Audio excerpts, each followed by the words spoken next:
to continue to be dishonest, to cause fraudulent results in future elections or recounts.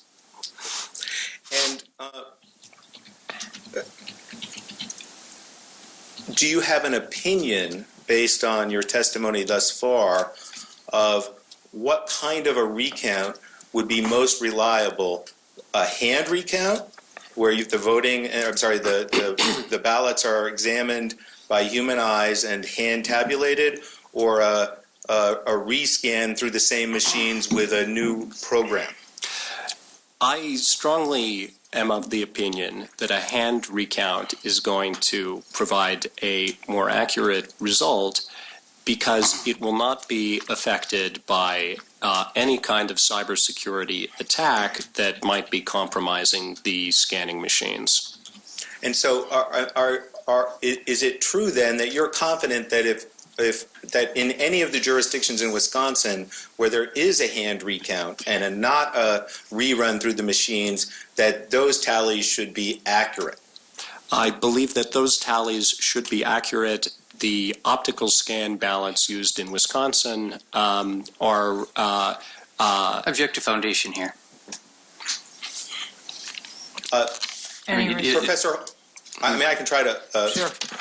I think I understand the objection. Professor Halderman, are you familiar with the types of optical scanning machines that are used in Wisconsin? Yes, I am. And based on that familiarity, can you tell me, I'm sorry, could I have the question read back that I had the objection to? Is that possible, or is that too burdensome? If so, I'll just try to move forward. Can you read it back? My apologies. That's all right.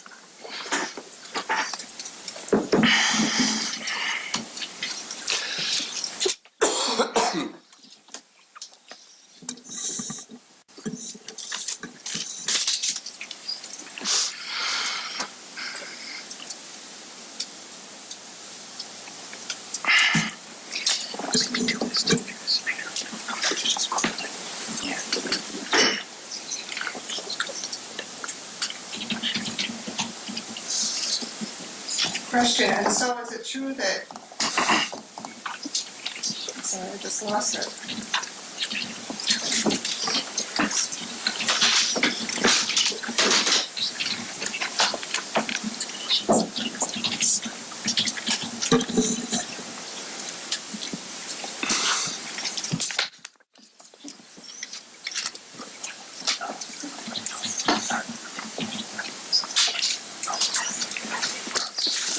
Question, and so is it true that you're confident that in any of the jurisdictions in Wisconsin, before there was a hand recount and not rerun and move the machines, that those would at least should be accurate? Thank you so much. I'm sorry to burden you with that. Professor Halderman, you testified already that you're confident that the hand retally will be accurate, correct? Yes. And I believe that my next question was, are you confident that a rerun through the machines will be accurate? Oh, that a rerun through the machines will be accurate. I am not confident that a rerun through the machines will be accurate. And that is based, as I understand your testimony thus far, on your familiarity with the kind of machines, optical scanning machines that are used in Wisconsin. Yes, and optical scan machines have been demonstrated in research to suffer from a wide variety of not only security problems, but also problems with their accuracy. Okay. And Professor Halderman, is there anything about this particular election cycle that leads you to have any specific concerns about cybersecurity when it comes to the integrity of the election systems within the United States at large?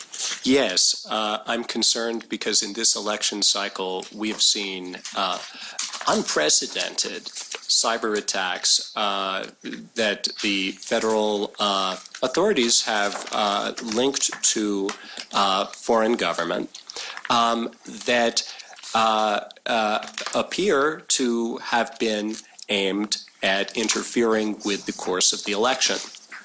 And what are the nature of those attempts and/or breaches, cybersecurity breaches that you're referring to leading up to the election specifically?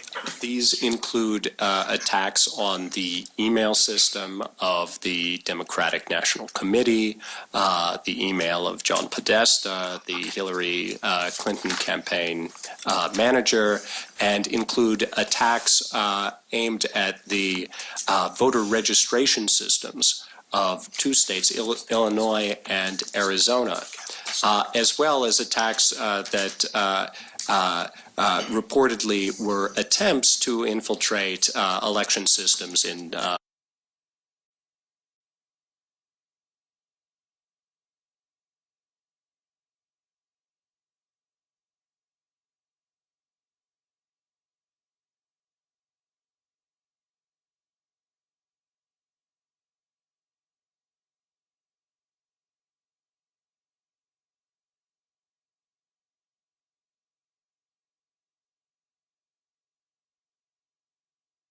specifically targeted at election-related activities, whether it's a campaign or election official websites and the things that the sorts of attacks that you just described. These are, to my knowledge, a pattern of attacks, and especially one linked to foreign precedent in an American presidential election. And do you have any familiarity with any attempted or successful types of cyber attacks into elections in other countries in the world? In the 2014 election,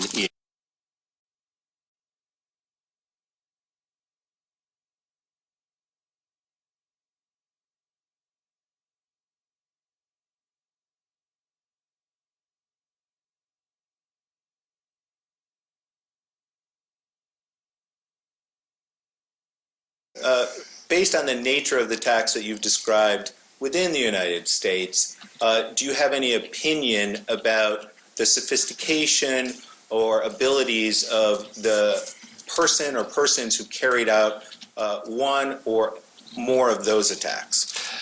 my opinion is that the pattern of attacks that we've seen follows the mode of operations commonly associated with nation-state style attackers, foreign states and their cyber military capabilities. These capabilities are among the most powerful threats known to computer security. And why is it that they are in that rarefied category that you just described? Nation states, in their cyber offensive capabilities, often target very well hardened and secured systems, and yet have methods of breaching them, such as what we call jumping an air gap, or targeting, which means targeting systems that are not directly connected to the internet. And can you tell me what an air gap is, please? An air gap simply means that a computer or other device isn't directly networked to internet-connected devices or other systems that might be attacked. Instead, there's some kind of physical disconnection between the systems. And I'm sorry to jump a little bit around, but when we go back to the hand tabulating or hand counting of the vote, I know that you've testified that you believe that that would be accurate and reliable. Do you have any opinion about any risk of human error in that kind of compilation? Human error in the hand tabulation of the vote. Yes. My opinion is that the risk of human error in hand tabulation is low. And why is that? In hand tabulation of a single race, the procedures in Wisconsin call for ballots to be sorted by the chosen candidate, and then the number of ballots for each candidate to be counted. These are simple and straightforward steps. And is there any opportunity in that kind of method of recount for someone to electronically, through malware or any of these kinds of activities, influence the outcome or the tallies of the vote? No, and that is the very point of having a paper record. Is this provides a very strong defense against attempts to manipulate the election outcome through cyber attack, because the paper itself, obviously as a physical record, cannot be changed by cyber attack after the votes have been cast. And thus that paper record ends up being the most reliable indicator of the intent of all the voters. That is my opinion. Okay. And is there anything about the state of Wisconsin in this election cycle that you believe makes it more vulnerable or likely to be targeted by potential cyber attackers of the sort that were confirmed leading up to the election? Wisconsin was among the states that were predicted to have very close races in the presidential election. An attacker planning to commit an attack that would disrupt or change the outcome of the presidential election would logically want to target the close states, just because those are the place where an attack would likely have the most probability of affecting the overall outcome. But isn't it also true that as long as you change enough votes, you could change the outcome of a vote in a state that was not prognosticated to be as close as Wisconsin? That's true, but the more votes you change, the more likely the attack would be to cause people to be suspicious. So thinking in the role of an attacker, the best strategy is to attack the states that are predicted to be as close, to be the closest.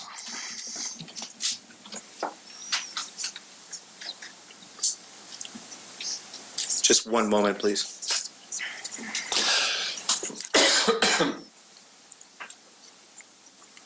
You have water?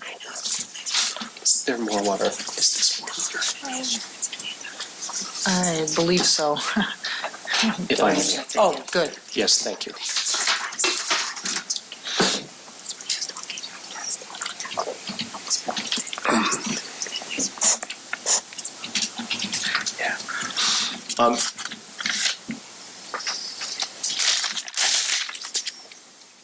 I have no further questions.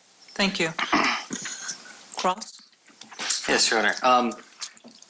In your then- testimony today in your affidavit, you've not identified any specific attack on a Wisconsin vote tabulation machine, right?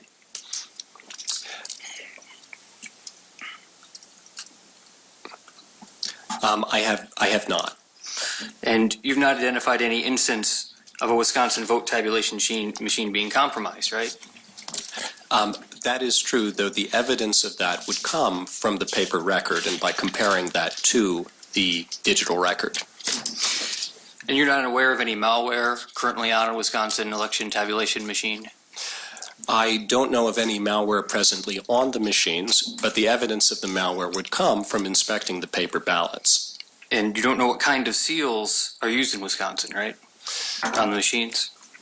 I don't know I know the types of seals that are typically used in election systems in the United States. So that's a no. You don't know what types are used in Wisconsin, right?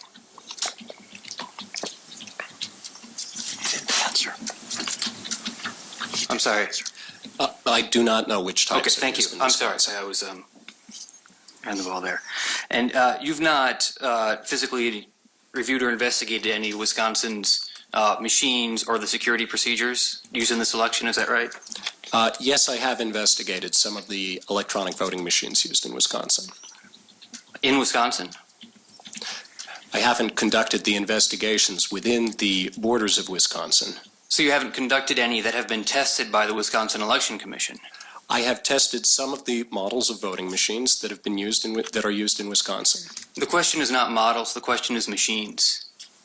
Of the individual machines, no, I have not. Thank you.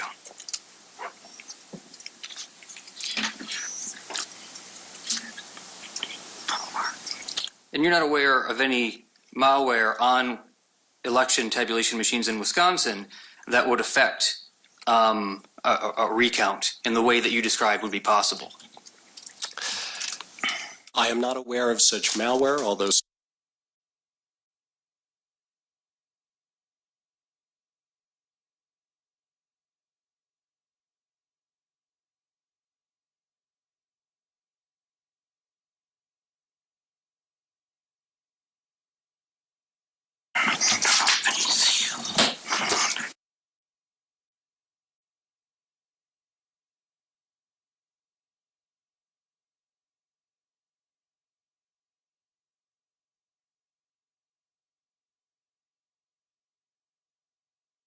Counting correctly, right?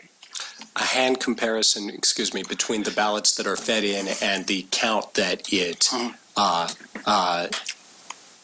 No, I testified that a hand recount would reveal whether the machines were functioning correctly.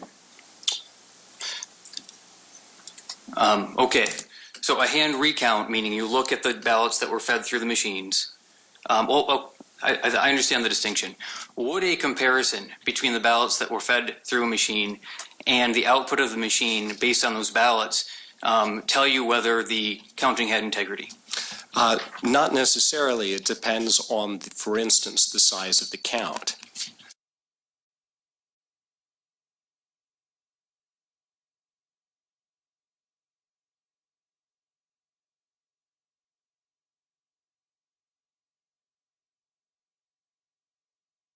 The ballots by hand and comparing them at scale to the output of the machines on election day would tell you whether the machines had been counting correctly. Thank you.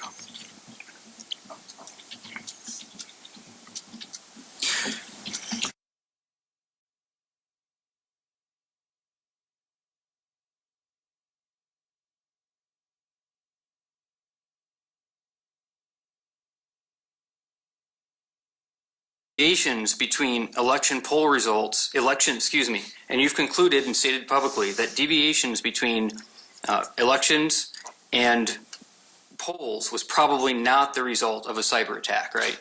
Probably not.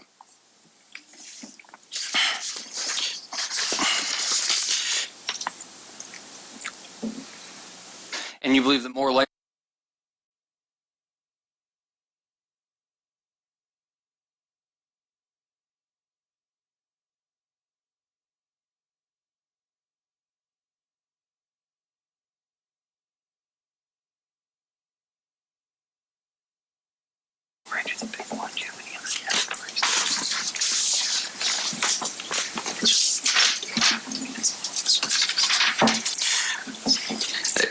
it's fair to say that your testimony here about the dangers and hazards are about possible problems with Wisconsin voting machines and not what has actually happened as far as you're aware, right?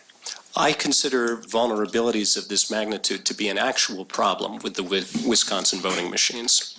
But we went through a number of questions where you don't have any evidence of any of those problems occurring in Wisconsin, right? If the problems occurred in Wisconsin, it is possible that the only evidence will be on the paper ballots and will only be detected if a hand count is performed.